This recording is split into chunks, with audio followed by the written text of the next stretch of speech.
JNK bank PU prelims का result आ चुका है और मेंस का एग्जाम 27 दिसंबर को होने वाला है। आपको मेंस की प्रिपरेशन के लिए क्या चाहिए होता है?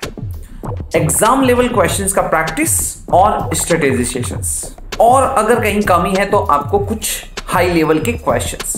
तो ठीक उसी के लिए ऑलिवबोर्ड लेके आ रहा है JNK bank PO mains crash course, जिसके अंदर आपको ठीक एग्जाम लेवल प्रैक्टिस करवाने के लिए कुछ लाइव प्रैक्टिस सेशंस मिलेंगे, एग्जाम स्ट्रेटेजी सेशंस मिलेंगे और कंप्लीट करंट अफेयर्स की तैयारी करने के लिए करंट अफेयर्स की सारी क्लासेस प्लस बैंकिंग की सारी क्लासेस मिलने वाली है। तो join Oliveboard J&K bank PO mains crash course now.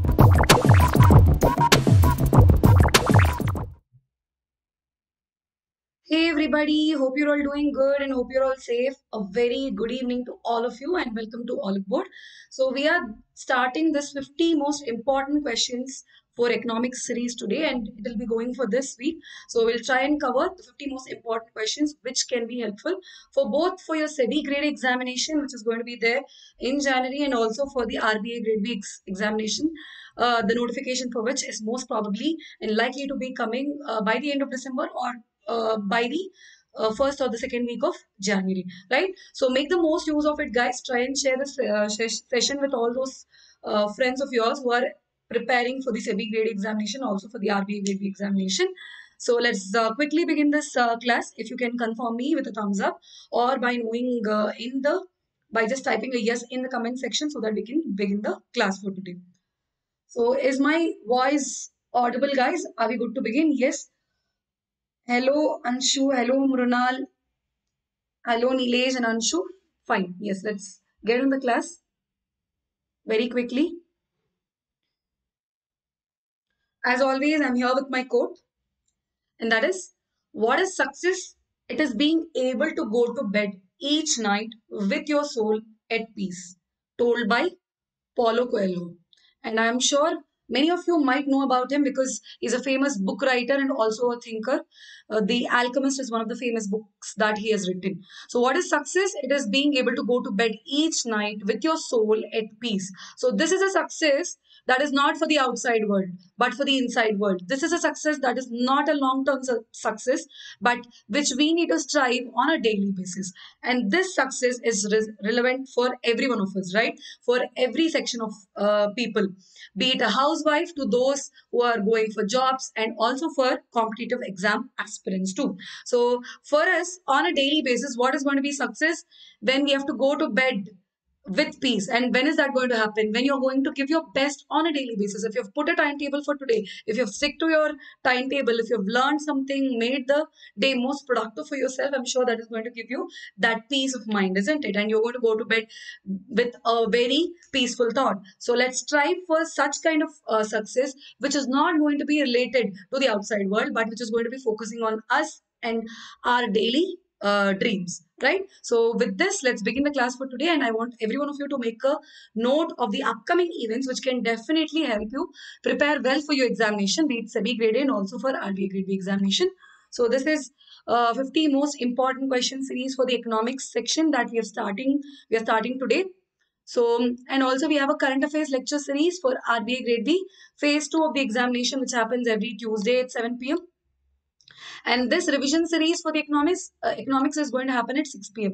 like we had for the Management Finance Companies Act. So we're going to continue with the same time. And we also have a current affairs lecture series for SEBI grade A phase 1 of the examination every Wednesday at 7 p.m. And also we have a government schemes lecture series for RBI grade B phase 2 every Thursday at 8:30 p.m. You will find the links for all of these in the description box below. So let's get started with the very first question of the day on the economics section. Which of the following is a tabulated statement that indicates different quantities of commodity that would be demanded at different prices? A very basic question indeed. I'm sure you're going to give me correct answers. Law of demand, demand schedule, demand curve, demand elasticity, none of the above. Right? What is the answer? Yes, it is demand schedules. And I want every one of you to be sure that the PDF for all the lectures will be provided before your examinations itself. Do not worry. The answer is B. demand schedule. So which of the following is a tabulated statement that indicates different quantities of the commodity at different prices? It is demand schedule, right? And demand curve is a graphical representation of the demand schedule, right? So a tabulated statement is nothing but a demand schedule. So what is demand schedule? As you have already seen, it's a tabulated statement of our supply and the prices, right? Can you all tell me how many types of demand schedule exist? Quickly, can I have these answers from you? How many types of demand schedule exist? So I just want to see how many of you are good with revising all these terms. So how many types of demand schedule exist? Demand schedule is nothing but a tabulated statement, as you've told me, which is going to have two things. One is the supply, and other is the price. So there are two types of demand schedules. So what are these? One is individual demand schedule, right? So since I've not got the responses, one is the individual demand schedule, and other is the market demand schedule.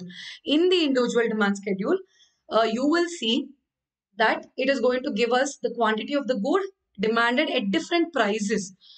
So same good at same supply, that same quantity but at different prices.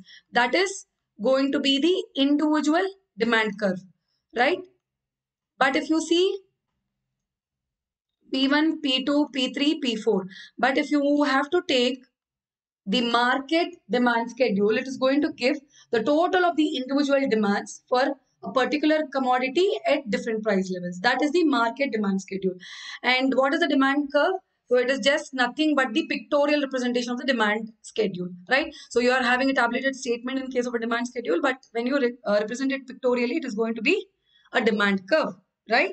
So what is demand schedule? Please have it clearly. It is nothing but it is talking about a statement which indicates the quantities of the product along with their prices. As you see, the quantity of a product X is 7 kg per month, and what is the price? 0.5 rupees, right? So like that, when you have different quantities with different prices mentioned, it's going to be a demand schedule. A demand schedule which is completely represented pictorially will be called as a demand curve. Very simple. Next question. Which among the following is called also as a prestige goods effect or prestige goods? So what is a prestige good? Other name? A. Veblen effect. B. Giffen goods effect. C. Phillips effect. D. A and B. E. None of the above. So what is the answer? Prestige goods effect is also called as A. Beautiful. It is Veblen effect, right? So what are these Veblen goods?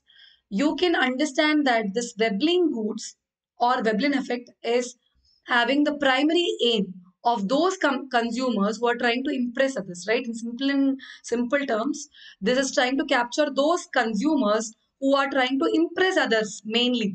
That is, who those who are going to, for example, let's take this example. For example, if your friend is having an iPhone, what will you do?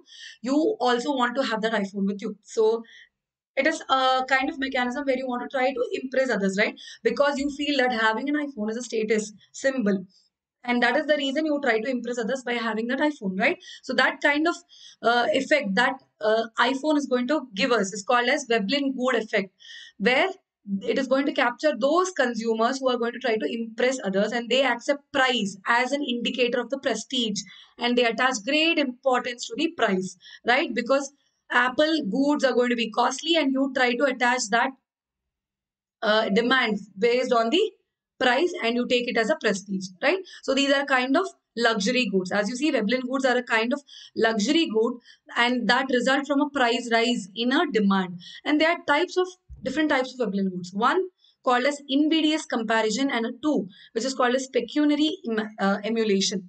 So in the case of invidious comparison, you will see that it indicates a person's inclination not to be perceived as a lower class member. So in such cases, you try to purchase those goods so that you don't show yourself as a low class member. But in the other case, where there is a pecuniary evaluation, it is going to indicate a person's willingness to be viewed as an upper class member. As I told, the iPhone case. So in case of an invidious comparison, for example, you don't want to go for those clothes which are going to show you as a lower class member. So you try to wear those clothes which do not show you as a lower class member, right?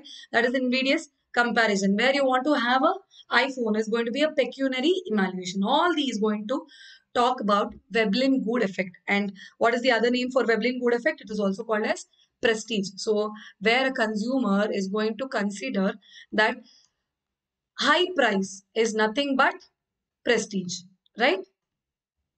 Next question.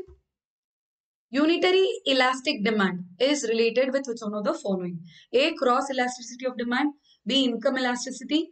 C. Price elasticity. D. A and B. E, B and C. What is the answer for this question? So unitary elastic demand is related with which of the following? The answer is A. Sorry, C. Price elasticity of demand. So price elasticity of demand has this classification of unitary elastic demand. And what does that mean? So price elasticity of demand. So there are different types of demand. As you see, price elasticity, income elasticity, and cross elasticity. So elasticity, as we all understand, is nothing but how much we can stretch it, right? You can understand it with a rubber band probably. A rubber band can be stretched, and how much ever it can be stretched is going to talk about its elasticity. So here we are talking about price elasticity. And what is that going to show? How much it is going to talk about the relationship between the proportionate change in the demand to the price. So how much is demand elastic with respect to its price? If price is increasing, how much is demand changing? That is going to be the price elasticity of demand. Whereas income elasticity of demand talks about how much is going to be the demand changing when income changes. And cross elasticity of demand talks about how much is the demand of a good going to be changed based on the price of the other good. It is not going to be based on this good, but based on the other good. That is what is going to be uh, cross elasticity. And you have to here remember and note that unitary elastic demand is going to be price elasticity of demand, right? So it is C. So as we've seen here, price elasticity of demand has got 5 different types. Even the price elasticity of demand has got 5. One is perfectly elastic, other is perfectly inelastic, other is relatively elastic, then we have relatively inelastic, and fifth is unitarily elastic. And these all 5 categories are going to be there under the price elasticity of demand, right? So whereas you see in the perfectly elastic, what is it going to mean? In a perfectly elastic, where a small change in price, you will see that the demand is going to increase infinitely. A small change in price. In a perfectly inelastic demand, what is going to happen? Where the demand is going to remain the same regardless of the price. So demand is not at all affected. That is the reason it is inelastic. And then you have the relatively elastic demand. That means when a proportionate change in price, that is, for example, if the price is changing by 10%, then you will see that demand is going to change more than 10%. That is relatively elastic demand. And we have the relatively inelastic demand, where you will see that a price change, um, probably you can take that the price change is going up by 20%, but it is not in proportion. Demand is not growing proportionately to the price rise. So you will see that it's going to be less proportionate. So it is growing by 10%. The demand growing by 10% when the price is going by 20%. That is relatively inelastic demand. And what is unitary elastic demand? By all of these things, we understand that unitary elastic demand is nothing but where price rise, if it is by 10%, you will see that the demand is also going to be exactly increasing by 10%. So proportionate change in price leading to proportionate change in demand. That is unitary elasticity. A demand curve with unitary price elasticity has a coefficient of price elastic demand being equal to 1, right? And that is unitary elastic demand. Next question, which of the following are conditions or which can be considered as an exception to the law of supply? So which of the following are the situations which can be considered as exceptions to the law of supply? A market rule by single seller. B, huge competition. C, hoarding. D, auction goods. E, all of the above. So what do you think is the answer for this? Which of the following conditions are exceptions to the law of supply? So what is law of supply? When everything is remaining constant, supply is going to be directly proportional to the price. When price rises, supply is also going to rise. When price decreases, supply is also going to decrease, right? That is the law of supply. So which of the following conditions are an exception to the law of supply? A market ruled by single seller. B, huge competition. C, hoarding. D, auction goods. Yes, it is E. All of the above are going to be exceptions to supply. A monopoly market, as you all see, where it is nothing but a market which is ruled by a single seller. So in such a kind of market, again, supply is not going to be directly proportional to the price. And in a heavily competitive market also, the same is the case. In a huge competition in the market, you will see that the sellers will be forced to sell in low prices. For example, you can take the example of the um, air airfare market, where we have been seeing that the airfare prices have been mostly lower priced. Why? Because the competitions have been selling the tickets at the lower prices, airfare costs at the lower prices, and that is the reason even the sellers had to force to sell at the lower prices, right? So here also the law of supply is not going to be applicable. And then you have the case of the perishable goods. So what are perishable goods? Those goods that can be perishable in nature. For example, the fruits and the vegetables, they are not going to have long shelf life. So these are perishable in nature, and even these are going to act as an exception to the law of supply, right? Because the supply is always not sure. You can go into losses. The supply can be diminished because it's perishable in nature. And then we have the government policies also influencing and acting as the exception to the supply, because sometimes the government policies will mention how much quantity to be sold and how much price to be sold. For example, you have some of the essential goods, isn't it? There is an Essential Goods Act that the government has set, and where you will see that all those goods which are there in this act will have a cap, maximum cap of selling price. So in such cases, again, the law of supply is not going to come into picture. And then we have goods like the auction or the artistic goods. So for example, auction goods, you can take the case of telecom, where it is auction, and there also it is not going to be um, relevant. The law of supply is not going to be relevant there. And last is the hoarding case. What is hoarding? When a supply is going to wantedly decrease the supply quantity so as to avoid selling at lower prices. So he's going to keep some amount of supply. He's not going to mention it to the market forces. So he's going to decrease the supply so that the price is not going to be decreased, right? And that is hoarding. Even in such situations, you will see that the supply law of supply is not going to take into effect. So these are all the exceptions of the law of supply. Next question. When a greater change in price leads to smaller change in the quantity supplied, it is called as dash. Can we have the answers quickly?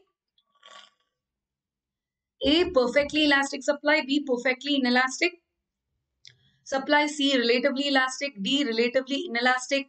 And D, unitary elastic supply. What is the answer? Very simple. As we have seen for demand, I'm sure the explanation for the elasticity of demand would have given you a clarity on the supply too. What is the answer?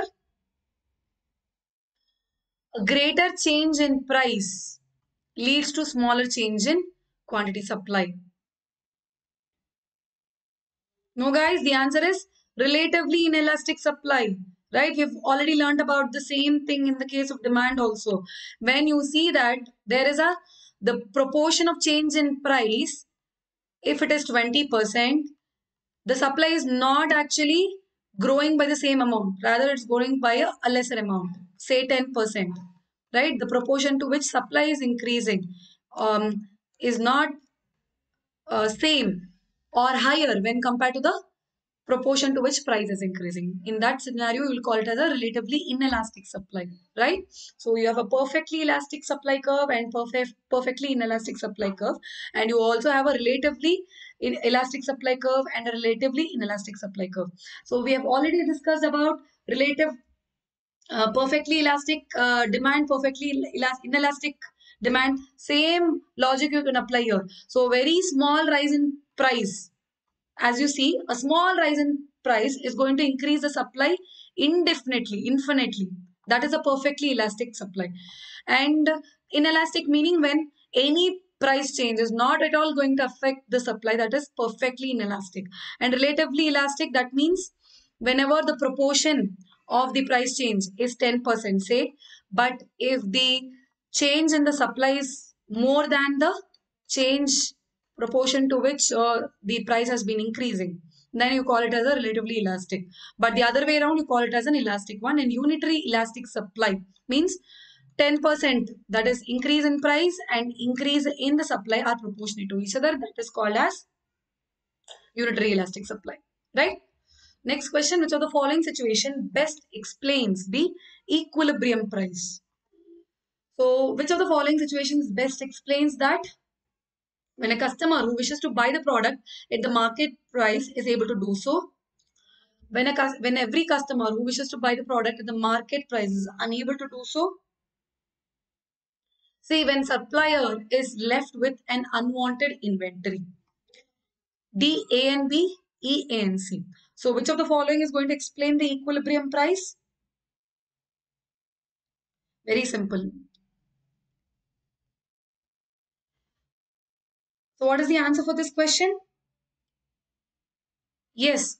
So when every customer who wishes to buy the product at the market price is able to do so, and the supplier is not left with any unwanted inventory, in both the cases you call it as a perfect equilibrium price. So the answer is E, A and C. So we have to have the patience of reading all the options here, because if you're only reading the first statement, you might be assuming that it's going to be A, right? So you have to read the statement C also, which says that when supplier is left with any unwanted inventory, is left without any unwanted inventory, sorry, is not left with here, right? So the statement is not left with any unwanted inventory. In both the cases, it is going to be a perfect equilibrium price. So the option C is what? When supplier is not left with any unwanted inventory. In both the cases, it is going to be E. Right, guys? So that is the equilibrium price. So basically, what is equilibrium price? It is the price at which demand is equal to the supply, right? D is equal to S. That is the perfect case for the equilibrium price. So equilibrium is a state of equality or balance between the market demand and supply. There is no excess demand and there is no excess supply. That is the equilibrium price. And that is what we have said here. So when every customer is able to get a product that he is able to at a market price, that so when every customer is able to get that product, that means he's got that, he's meeting his demand, right? And when every supplier is not leaving any unwanted inventory, that is, the supply is also going to be completely perfectly meeting with the demand. And in both of these situations, it's called as an equilibrium price. So please maintain with my bad throat, because I'm really suffering from a bad throat here. So if I'm not able to get it to that level of description, so please bear with me for this session. Which of the following is not a quantitative method of explaining the consumer demand? A, law of diminishing marginal utility. B, indifference curve. C, total utility analysis. D, A and C. So which of the following is not a quantitative method of explaining consumer demand? So you have three methods here as given in the options. So which of the following is not a quantitative method? Yes, very good. Indifference curve is not a quantitative method, right? It is not a quantitative method, rather it's a qualitative method of explaining the consumer demand. The other two, law of diminishing marginal utility and total utility analysis, both are quantitative methods. Very good. So an indifference curve is not going to be a quantitative method. What is the indifference curve going to take into account? It is a curve which is going to represent all the combinations of goods which give same satisfaction for the customer. So there are two goods, G1 and G2, which are going to give same satisfaction for the customer. It's going to capture all such goods, and that is going to be an indifference curve, right? So as you see, all combinations of X and Y below the curve are inferior to the combinations. So a level of utility is associated with each indifference curve. All the combinations of X and Y above the curve are preferable to the combinations the all the combinations of x and y below the curve are inferior combinations and not going to be preferable. So let me give you an example here to make to understand this curve very clearly. Suppose you are going to trying to capture those combinations of curves of two commodities, two goods. One is pizza and other is burger, right? So initially you have you are capturing those points where pizza is going to be given in one quantity and burger is going to be given in 12 quantities. So a consumer is going to be satisfied with this combination, right? One quantity of pizza and 12 quantities of burger is totally satisfied. So now you're going to look for those combination when you are going to increase the number of quantities of pizza and decrease the quantities of burger, but the satisfaction is going to remain constant, right? So if we take the quantity of pizza to 2 and the quantity of burger to 6, we'll check whether it's going to affect the satisfaction of the customer. In fact, it's not going to do, because in such cases the satisfaction is going to remain constant, right? So you will change that and you will see that the satisfaction is going to remain constant. And then you try to increase the pizza and decrease the burger further. And you will see that the satisfaction is going to still remain the constant, right? So it's going to capture the satisfaction level of those goods which when increased and decreased is going to give a total satisfaction which is going to be constant, right, as in the case of pizza and burger. And that is what is an indifference curve. So the consumer demand here is not dealt in the quantity, but it's going to be dealt in a kind of indifference. Any change to the good is not making any difference to the consumer demand, right? It's not going to be quantitatively measured here. And that is the reason it is not a quantitative way of measuring the consumer demand. Next question is this: which of the following is a part of the intangible capital? So there are different types of capital. Which of the following will fall under the category of intangible capital? A, raw materials; B, workforce; C, durable goods; D, IPR; and E, B and D. So what do you think will fall under the category of intangible capital? Quickly. So which of the following goods? Workforce and intellectual property rights. A lot of you are saying that. So what is the answer? It's only IPR. If you have to go by a strict classification, intangible capital will only actually have IPR, whereas workforce will go under the human capital. There are theories which says that human capital is also part of intangible capital, but to be very precise, intangible asset or intangible capital is that which lacks physical substance. But if you see workforce, it has a physical substance, isn't it? It has got a physical substance. So you cannot actually classify it under the intangible capital. So intellectual patent rights are a clear example of the intangible capital. So intangible asset is an asset that lacks any physical substance. For example, patents, as we have seen, copyright, franchises, goodwill, any kind of goodwill cannot be having a physical substance. Then we have trademarks, all the kind of IPRs, as you see, copyright, patents, trademarks, trade names, as well as software which do not have physical substance. These are all going to be classified as intangible assets or intangible capital. This is in contrast with the physical assets or the financial assets. Physical meaning the machinery, building, etc., and financial meaning the government securities or any other financial kind of money assets or any kinds of deposits that we are making.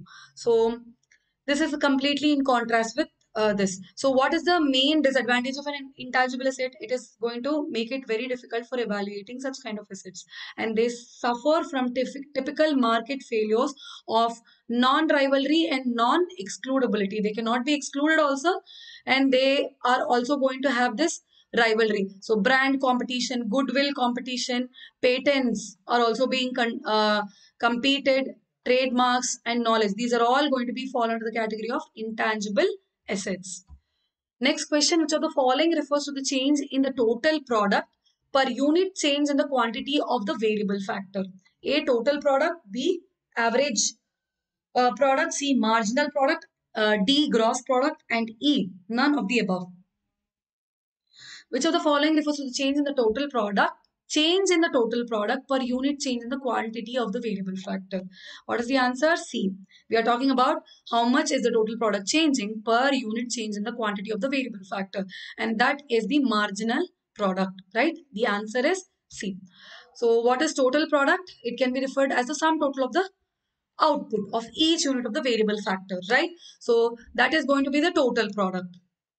But if you look at the marginal product, as I've told, how much is the total product changing in comparison to every factor that is changing? When fixed factors are remaining constant, other variable factors, whichever are changing, when those factors are changing, how much is the total product changing? When that is going to be measured, you will be putting it under the category of marginal product. And average product is nothing but total product by how many products are there, right? So as you see, refers to the physical output per unit of the variable factor used in the production product that is going to be captured in the average product. So these are the three types of measurements for production. One is total, other is marginal, and other is the average product. Hope it is clear. Last question for the day. Which of the following is correct with respect to the kinked demand curve? A. It occurs when the demand curve is a straight line with same elasticity for higher and lower prices. B. It occurs when the demand curve is not a straight line but has a different elasticity for higher and lower prices. C. It occurs when the demand curve is not a straight line but has different elasticity for higher and lower supplies. D. It occurs when the demand curve is a straight line but has the same elasticity for the higher and the lower supplies. E. None of the above. So what is the answer for this question? Kinked demand curve. By the name of it, what is the answer? It is C. It is talking about the demand curve not being a straight line when but having a different elasticity for higher supply and lower supply. Right? That is called as kinked demand curve. Yes? So what is demand curve? As I've told, it is a demand curve which is not a straight line, but it's got different elasticity for higher and lower prices. For example, firm A charges lower price. Other firms will also start charging lower price because they will lose the market shares, right? And they'll decrease the price. And this is nothing but kinked demand curve. Sorry, the answer here should have been, one second. Yes. Yes, it is B. It occurs when a demand curve is not a straight line but has a different elasticity for higher and lower prices. It is option B, right? So it is not C. It is not related with supplies. It is related with prices, where demand is talked in terms of prices. As you see here, the demand curve is not a straight line. It is going to be having different elasticity with respect to the higher and the lower prices. That is what the kinked demand curve is going to capture. As I told here, a firm A is going to charge lower price, then other prices are also going to start uh, uh, charging lower price for the same product in a fear of losing their market share, right? So this is the overview of the kinked demand curve. So I'm going to give you quick exercise questions for the economics series, right? So please leave the answers in the comment section so that we can take up it in the next class. In short run production function, which of the following factors of production are constant? A, land, labor, capital, and entrepreneur. E, none of the above. So what do you think is the answer? Please make a note of this and leave it in the comment section below. In short run production function, which of the following factors are going to be remaining constant? Next, which of the following are the features of the perfect market? A large number of sellers and buyers. B, presence of homogeneous commodities. C, free entry and exit. D, very low transport cost. E, all of the above. So which of the following are the features of the perfect market? Last question for the exercise. Cornet model, cartel model, and price leadership model are types of which of the following market? A, monopoly. B, duopoly. C, oligopoly. D, perfect competition. E, none of the above. So what do you think is the answer for this? Please leave all the answers for these three questions in the comment section below. So thank you so much guys for being a part with me and attending this lecture. And I want all of you to make a note that Oliveboard has got exclusive courses for your SEBI Grade A preparation which will help you learn, practice, and revise very thoroughly. And in fact, the coupon code is also changed. It's not my20 here. It is P30, which can help you even get 30% discount. So try using this coupon.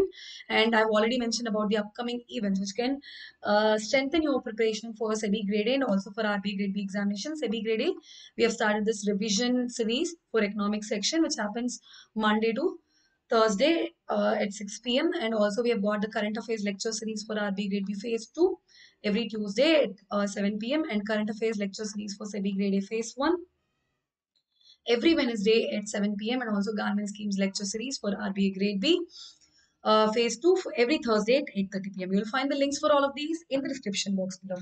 Thank you so much, guys. If you found the video useful, hit the like button and please subscribe to Oliveboard if you want to stay updated with respect to the RBA Grade B and SEBI Grade examination preparation. Have a great learning experience, guys.